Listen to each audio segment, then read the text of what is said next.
Hello and welcome to Simplifying CSAT for UPSC. So, we are doing the topic of time and work. In the previous lecture, we have discussed about the basics of time and work, about the basic formula which we will going to apply in the upcoming lectures, like total days is equal to total work upon total efficiency. So I will recommend you, if you have not watched the previous lecture, please watch the previous lecture before watching the further videos of time and work, because in that video we have discussed the basics.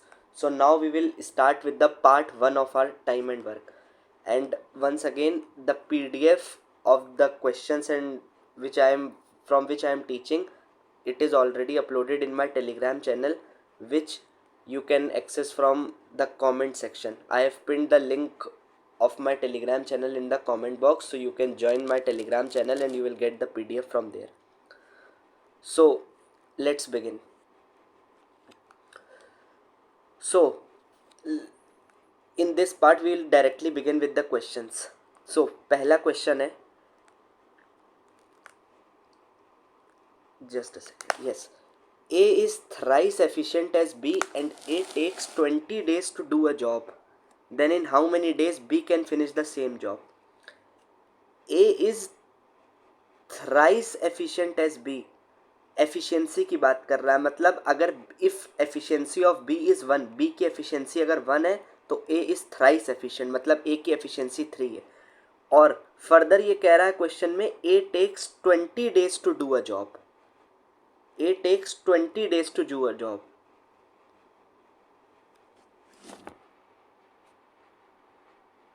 Just a second.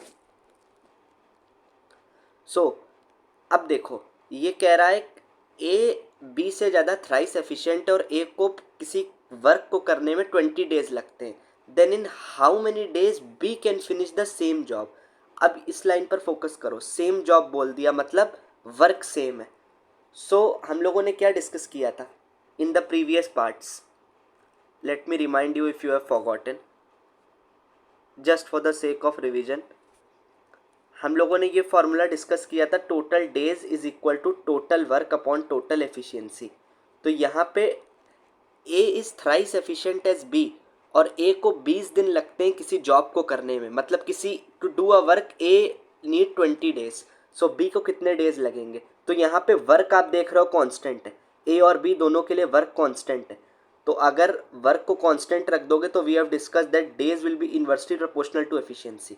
अगर ये constant है तो days और efficiency are inversely proportional. Now we will apply the same logic. अब देखो कैसे.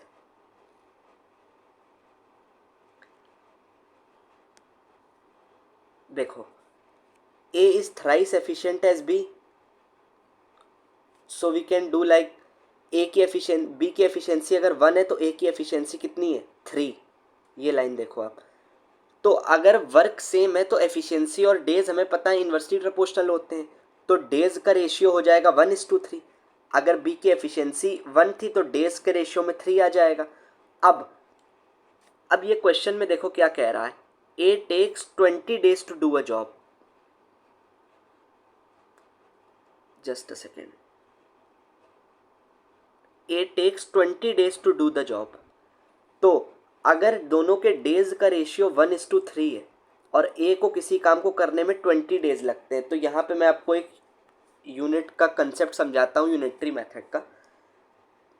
आई hope you all must know, but फिर भी मैं एक्सप्लेन कर देता हूँ. अगर डेज का रेशियो 1:3 है तो ए को लगते हैं 20 डेज. तो 1 यूनिट की वैल्यू कितनी हुई? 20 है. ये तो दिया हुआ है, ए को 20 डेज लग रहा है, तो इंटू 20 करोगे आप. तो अगर सेम इसको भी सेम से तो ये कितना होंगे? इसको थ्री टाइम्स लगेंगे, तो 20 इंटू 3 60 लगेंगे. I hope you are understanding this. दोनों का डेज का एफिशिएंसी का रेशियो कितना था? 3:1. बट वर्क सेम है, वर्क कांस्टेंट है, इसीलिए हम लोगों ने डेज का रेशियो इनवर्सली प्रोपोर्शनल किया. अब 1 यूनिट की वैल्यू ऐसे भी कर सकते हो, 1 यूनिट की वैल्यू कितनी है? 20. तो 3 यूनिट की वैल्यू कितनी होगी? 20 into 3 60. So we have applied this same logic here. तो बी को यही पूछ रहा था क्वेश्चन में. अगर आप देखो, in how many days B can finish the same job. तो कितने दिन में बी करेगा? 60 डेज में। So I hope you are understanding this. A 20 days में कर रहा है तो बी 60 डेज में करेगा। Just a second.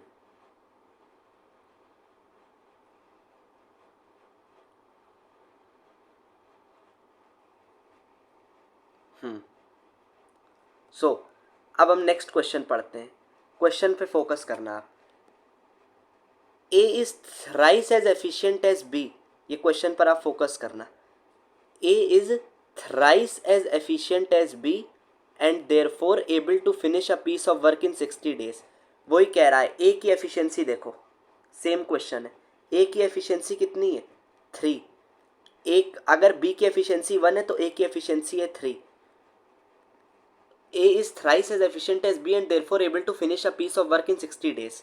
तो लेस देन बी, ये लाइन पे फोकस करना। इन 60 डेज लेस देन बी। इस बार 60 डेज में पूरा काम नहीं खत्म कर रहा है। बी को जितने दिन लगते हैं उससे 60 डेज कम में ए खत्म कर रहा है। देन क्वेश्चन कह रहा है find the time in which A and B can complete the whole work individually. Individually कितने दिन में खत्म कर देंगे काम को? तो देखो, बी की एफिशिएंसी अगर 1 है तो ए की एफिशिएंसी कितनी है? ए की एफिशिएंसी है 3 टाइम्स है तो थ्राइस एज एफिशिएंट तो 3। तो दो हम लोग को पता है to finish a piece of work दोनों सेम कर रहे हैं तो डेज का ratio will be inversely proportional to efficiency का रेशियो। तो एफिशिएंसी का रेशियो कितना है यहाँ पे? 3:1। तो डेज का रेशियो 1:3। अब इस लाइन पर फोकस करना। A is therefore able to finish a piece of work in 60 days less than B.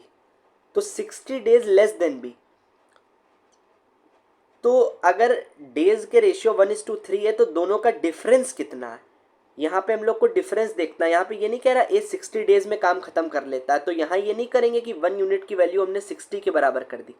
यहाँ पे डिफरेंस इज इक्वल टू 60। तो 1 और 3 में कितने यूनिट का डिफरेंस है? 2 यूनिट। और 2 यूनिट की वैल्यू किसके बराबर है? 60।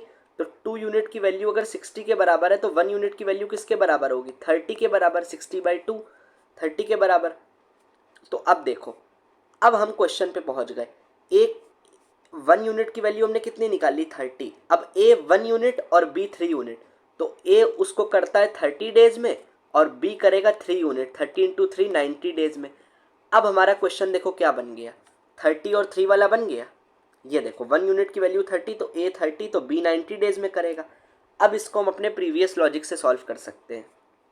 देखो कैसे।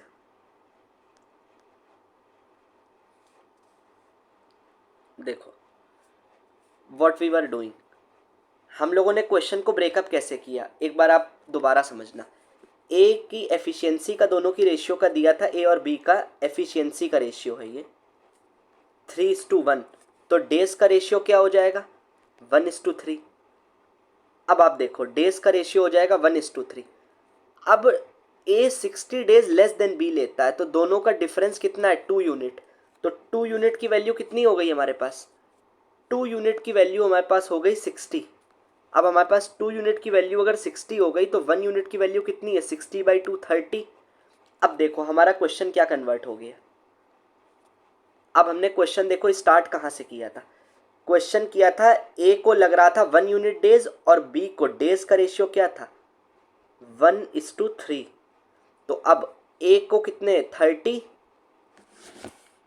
ए को कितने 30, बी को कितने 90। अब हमारा क्वेश्चन क्या बन गया? ये डेज हैं। अब हम प्रीवियस लॉजिक से सॉल्व कर सकते हैं जैसे हम लोग प्रीवियसली क्वेश्चंस को सॉल्व कर रहे थे। देखो कैसे। Just a second. देखो अब तो हम सीख गए 30 90। तो हमें क्या करना होगा? डेज पता है, टोटल वर्क निकाल ले। ये पूछा है इंडिविजुअली कितने दिन में काम कंप्लीट करेंगे। तो वर्क हमें पता है किस में आता है? 30 और 90 का एलसीएम। जो एलसीएम होता है वही हमारा टोटल वर्क होगा। तो 30 और 90 का एलसीएम क्या होगा? कॉमन मल्टीपल 90 होगा। तो ये हमारा टोटल वर्क हो गया, ये हमारे डेज हो गए। तो एफिशिएंसी निकाल लोगे आप 30 × 3 टाइम्स। देखो 3 टाइम्स 30 × 3 और बी 90 है तो 90 × 1 90 × 1। तो अब हमारा क्वेश्चन क्या कन्वर्ट हो गया? अब फाइनल समराइज में देखो, here I am explaining you a little bit slow because after we will understand the basic concepts. Already we have understood the basic concepts. Now I will pace up the speed. मैं इतना आपको करके नहीं दिखाऊंगा कि LCM लेके total work निकालना है, इसीलिए I am taking a bit more time to explain here in the previous questions and now also, because after that we will pace up our speed because it's a long chapter and we have to solve the PYQs also. And PYQs I will give in the Telegram channel, so you must join the Telegram channel because first you will have to solve the PYQs on your own and after that I will provide the solutions and discuss it in the YouTube also. So अब हमें क्या पता है, हमसे पूछा है find the time in which A and B can complete the whole work individually. अब देखो, अब आप खुद सोचो कैसे करोगे, वीडियो को पॉज करके. इंडिविजुअली क्या करना है, ए इंडिविजुअली कितने दिन में काम कर लेगा. देखो अब अभी हमने क्या सीख लिया था, डेज पूछ रहा है तो टोटल डेज हम क्या कर सकते हैं, हमें टोटल वर्क पता है कितना है 90. ए कितने दिन में कर रहा है, ये पूछ रहा है ए कितने दिन में करेगा. एफिशिएंसी ए की हमने क्या निकाली 3. देखो अभी हमने 3 निकाली एफिशिएंसी. तो total days is total work upon total efficiency, तो 90/3 30. तो ए को 30 डेज लगेंगे. सिमिलरली अगर आप बी का वर्क निकालो, मतलब कितने दिन में बी काम करेगा, बी इंडिविजुअली, तो टोटल डेज ऑफ बी मैं ऐसे कर देता हूँ. So total work upon B की एफिशिएंसी कितनी आई थी, 1 आई थी. अभी आपने पिछली स्लाइड में देखा 1 आई थी. तो 90/1 इन 90 डेज. देखो यही किया हुआ है यहाँ पर. Okay, so I hope you must have understood this. Now अब ये क्वेश्चन आप खुद देखो, खुद पढ़ो. ये क्वेश्चन क्या कह रहा है, देखो ए, just a second, A is twice as good as B.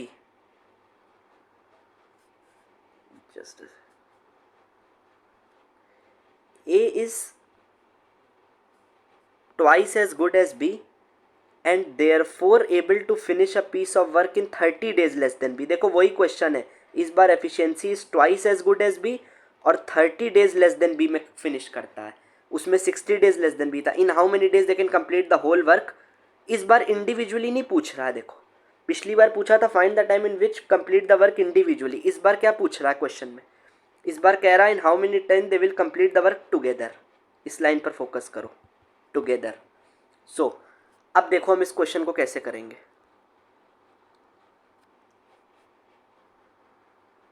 देखो सेम प्रोसेस है, so I am not explaining because previously we have solved. आपको अगर प्रॉब्लम आए तो आप दोबारा देख सकते हो. I am explaining a bit fast now. देखो ए और बी का, A is twice as efficient as B, तो बी की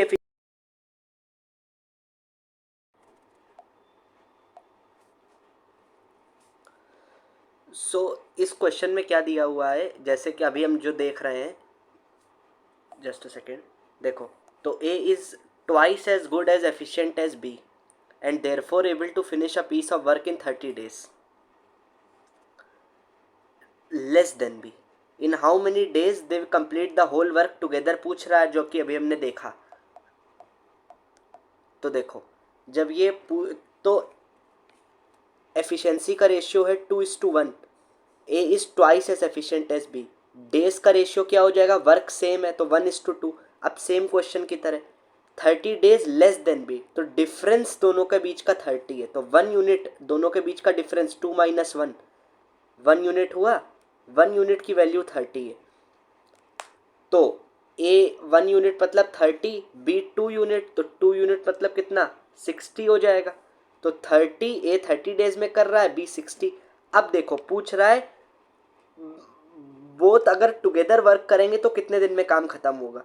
तो 30 हमें पता है ए कर रहा है, बी 60 में कर रहा है. अब हम टोटल वर्क निकाल लें. टोटल वर्क क्या होगा, दोनों का एलसीएम, तो टोटल वर्क हो जाएगा 60. अब टोटल वर्क हमारा 60 हो जाएगा, तो एफिशिएंसी ए की इंटू 2, बी की इंटू 1. एफिशिएंसी आप उसी फॉर्मूले से निकाल सकते हो, टोटल डेज बराबर total work upon total efficiency. जब आप वो करोगे देन यू विल गेट. तो एफिशिएंसी बी की 1 हो जाएगी और ए की एफिशिएंसी कितनी हो जाएगी, ए की एफिशिएंसी हमारी 2 हो जाएगी। तो मिलकर काम कितने दिन में करेंगे ये पूछ रहा है, ए प्लस बी मिलकर। तो टोटल डेज पूछ रहा है, टोटल वर्क कितना है 60, एफिशिएंसी कितनी है 2 + 1, तो 60/3, तो ये कितना आ जाएगा 20। So I hope you must have understood. देखो हम लोगों ने यहाँ पे यही किया हुआ है, 60/3 इज 20, सेम प्रीवियस क्वेश्चन की तरह।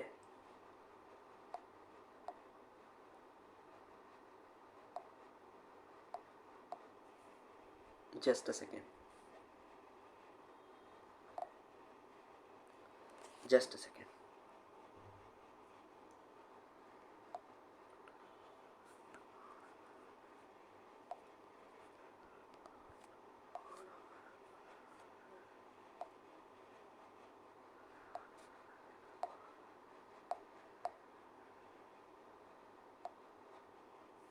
देखो अब हम लोग ये कंसेप्ट देखते हैं। अब हम लोग एक नया टाइप पढ़ने जा रहे हैं। मतलब बेसिकली मैंने अभी आपको क्या बताया, अभी जो हम कर रहे थे अभी मैंने आपको सिर्फ ये बताया था उसमें कि अभी हम कौन सा फॉर्मूला लगा रहे थे, total days is equal to total work upon total efficiency. अब अभी तो मैंने कहा था कि सिर्फ हम लोग यही फॉर्मूला यूज़ करेंगे, बट एक नया कॉन्सेप्ट है बस, because now most of the questions will solve by this formula. क्या है, man into days is equal to total work. देखो एक फॉर्मूला है man into days is equal to total work, ये होगा। और एक फॉर्मूला होगा M1D1H1E1, मैन डेज, H1 मतलब आवर्स, H1 मतलब घंटे आवर्स, E1 मतलब एफिशिएंसी और W1 मतलब वर्क। तो M1D1H1E1 upon W1 is equal to M2D2H2E2 upon W2। ठीक है, तो अब हम लोग ये करते हैं, इसको यूज़ करके नाउ वी विल सॉल्व जो भी अब हमारे क्वेश्चंस होंगे, we will solve by this formula. देखो क्या होता है, बिकॉज उस फॉर्मूले से भी कर सकते हैं but the question will get much longer and it will take a lot of time. इससे we can solve the question in just 2 to 3 lines only, so that's why we are using from now onwards we will use this formula. देखो इसका concept क्या है आप ये समझ लो। 7% can complete 7% can complete 1/3 of the total work in 36 days. देखो 7% complete करते हैं टोटल वर्क, मान लो 1 यूनिट है, 1 यूनिट तो 1/3 उसका, तो 1/3 कितना हुआ, अगर टोटल 1 है तो 1/3, तो बचा कितना 1 - 1/3 बचेगा। कितना बचेगा ये 2/3। आप एलसीएम लोगे 3 - 1 2/3 आ जाएगा। 1 - 1/3 का जब आप एलसीएम लोगे तो 3 - 1 इज इक्वल टू ये 2/3। This everyone knows. So 7% can complete 1/3 of the total work in how many days 36 days if they work 8 hours daily. देखो तो यहाँ पे हमें क्या क्या दे दिया, M1 दे दिया, W1 दे दिया, D1 दे दिया, H1 दे दिया। अब क्वेश्चन क्या पूछ रहा है, then in how many days 24% can complete the remaining work. इस लाइन को फोकस करना, सेम वर्क नहीं है इस बार, remaining work if they work 6 hours daily. पूछ रहा है हाउ मेनी डेज, कितने दिन लगेंगे, तो D2 हमसे पूछ रहा है, D2 पूछ रहा है कितने, इफ 24%, M2 दे दिया, M2 कितना दे दिया 24 दे दिया, और H2 कितना दे दिया, H2 हमें कितना दे दिया, H2 दे दिया 6 आवर्स। H2 क्या है R, 6 आवर्स डेली, 6 आवर्स। और हमें निकालना क्या है D2। अब हम क्या फॉर्मूला लगाएंगे, M1 D1, देखो यही वाला formula we are using, M1 D1 H1 upon W1।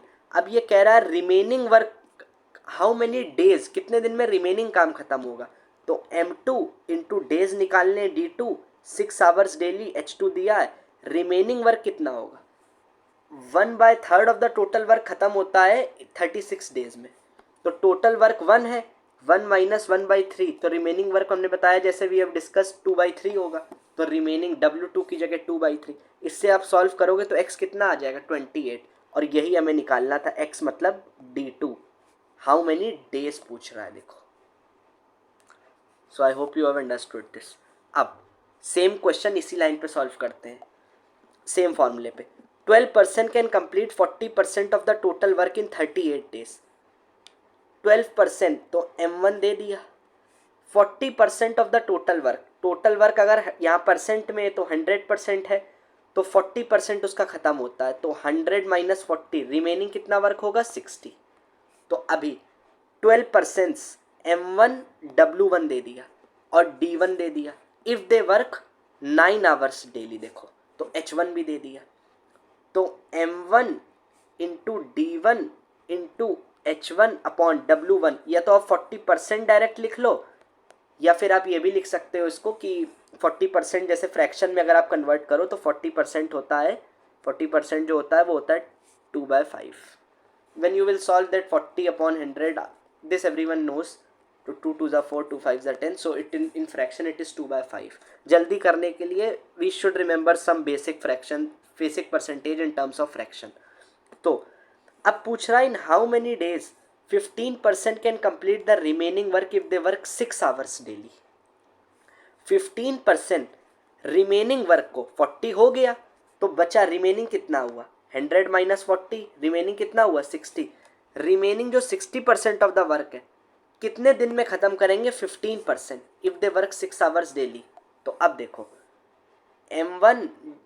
M1 D1 H1 upon W1 बराबर M2 D2 निकालना इन हाउ मेनी डेज. H2 दिया है और W2 दिया है, तो X यहाँ से D2, X मतलब क्या निकालना है D2 in how many days. तो यही हमारा X की वैल्यू जो आएगी यही हमारा D2 होगा 54. जब आप सॉल्व करोगे देन यू विल गेट. अब सिमिलर पैटर्न पर एक नया क्वेश्चन देखते हैं. 35% can do 2/5 of the total work in 8 days. M1 दिया है 35, 2/5 ऑफ द टोटल वर्क.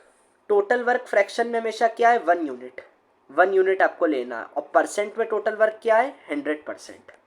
ठीक, तो 2/5 ऑफ द टोटल वर्क, तो 2/5 ऑफ टोटल वर्क मतलब इंटू 1 ऑफ इंटू 1, तो 2/5 इंटू 1 आप करोगे तो क्या आएगा 2/5 इंटू 1 क्या होता है 2/5.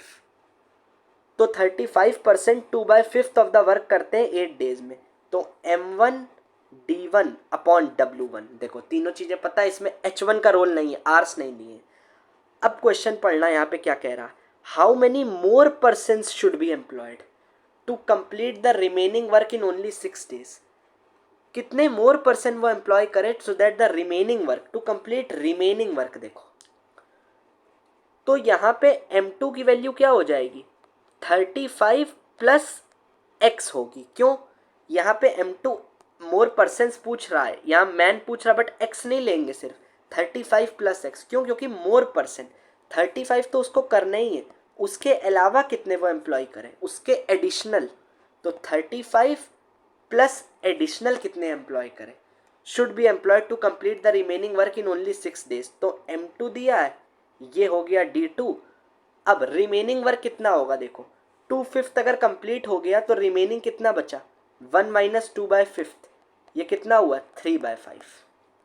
तो रिमेनिंग W2 की वैल्यू 3/5 हो जाएगी. अब आप इसको सॉल्व करोगे तो आपका X क्या आएगा, देखो you will gate X S 35. यहाँ डेज नहीं होगा, ये 35% होगा, क्योंकि हमसे इस बार डेज नहीं पूछ रहा है ना. हमसे क्वेश्चन में क्या पूछ रहा था, हमसे क्वेश्चन में देखो हाउ मेनी मोर पर्सन्स पूछ रहा था. So I will correct this in the PDF. यहाँ पे 35 X जो आएगा ये हमारा 35 डेज नहीं, X हमारा 35% आएगा. So I hope you must have understood. Similar pattern पर क्वेश्चन था. Now let's move on to the next question. अब देखो आप, this is a good question. Basically थोड़ा सा कंसेप्चुअल है, इट इज़ नॉट टिपिकल वगैरह नहीं है, बस कंसेप्चुअल है, ध्यान देना. It is very easy. A contractor employed 80% to complete a work in 150 days. In 150 days. अब ये कह रहा है एक कॉन्ट्रैक्टर को एक वर्क कराना था 150 डेज में, उसको एक काम कराना था 150 डेज और 80% को एम्प्लॉय करके उसने एम्प्लॉय करे. But after 90 days he found that only 25% of the work had been completed. After 90 days he found that only 25% काम ही पूरा हुआ। टोटल काम उसको कितने दिन में कराना था? 150 डेज में, और टोटल पर्सन कितने चाहिए थे? 80। बट 90 डेज जब हो जाते हैं, काम उसको कराना था 150 में, 90 हो गए, बचे कितने दिन? 60। तो 150 माइनस 90 करोगे तो कितने दिन बचे? 60। अब 90 डेज काम कराना था 150 में, 90 डेज हो गए, बचे कितने? 60। अब 90 डेज तक तो 80% ने काम किया, बट कितना काम कंप्लीट हुआ? 25%। तो यहाँ पे M1 क्या हो गया? 80%। D1 क्या हो गया? 90 डेज तक काम चला ना, बट वर्क कितना कंप्लीट हुआ? तो W1 की जगह आप क्या कर दोगे? 25। M1 D1 अपॉन W1, यही फॉर्मूला लगाया हमने। M1 D1 अपॉन W1 बराबर M2 D2 अपॉन W2। अब देखो, अब फर्दर क्वेश्चन पढ़ो। देन हाउ मैनी, यहाँ पे मोर पर्सन्स होना चाहिए था। How many more persons should be employed to complete the remaining work on time. तो M2 क्या होगा? 80 तो लगाना ही है। How many more person should be employed so that remaining work, remaining कितना है? देखो काम कितना कंप्लीट हुआ था? 25। तो 100 में 25 हटाओगे तो कितना रिमेनिंग वर्क बचा? 75। तो रिमेनिंग वर्क टाइम पर हो जाए। रिमेनिंग वर्क W2 की वैल्यू 75, M2 की वैल्यू 80 प्लस x। अब ये क्वेश्चन पढ़ो, to complete remaining work on time, काम टाइम पर ही खत्म होना है, तो D2 की वैल्यू कैसे निकालोगे? काम ओरिजिनली खत्म कितने डेज में होना था? 150 में, बट 90 डेज चले गए तो बचे कितने? 60। अब D2 क्या होगा हमारा? D2 हमारा 60 तो ही होगा, क्योंकि हमें 150 डेज में काम खत्म करना है। हमारे डेज टोटल 150 डेज में करना था, चले गए 90 डेज, तो बचे कितने? 150 माइनस 90, 60 डेज ही तो हमारे पास है जिसमें हमें काम कंप्लीट करना है। तो M2 और ये हो गया D2 और ये हो गया हमारा W2। अब हम यहाँ से x की वैल्यू निकालेंगे तो यहाँ भी ये गलत है। I will change in the PDF, 280% आएगा। x की वैल्यू 280% आ जाएगी। So I hope you must have understood. अगर आपको कोई प्रॉब्लम हो, आप दोबारा एक बार रिवाइंड करके देखना, you will get understand. It's a very easy question, not very typical. अब this question I will want that you should practice on your own. I will discuss it in the next lecture. ये आप खुद से एक बार practice करो इसको। By the way I will provide it in the PDF, but एक बार आप खुद से ट्राई करके देखना। That it is on the similar pattern which we have solved. You will definitely be able to solve this question. So अब now from here on further we will move on to the type 2. We will continue this in the further videos. In the next lecture I will teach you this. आप एक बार एक काम करना, आप सारे जो which you have studied एक बार दोबारा से questions को खुद से solve करना by from the PDF, and PDF you will get from my Telegram channel, and the link of my Telegram channel I have pinned in the comment box. So from there you can join the Telegram channel, you will get access to the PDFs. तो एक बार आप PDF से video के बाद आप एक बार खुद से क्वेश्चन करना, then you will get a more conceptual understanding. And after 1 or 2 videos more I will give you the PYQs of UPSC CSAT and some other institutes also, so that you will get a confidence and you will be able to solve. But एक बार आप खुद से try करो इनको देख के. So see you in the next video. Thank you.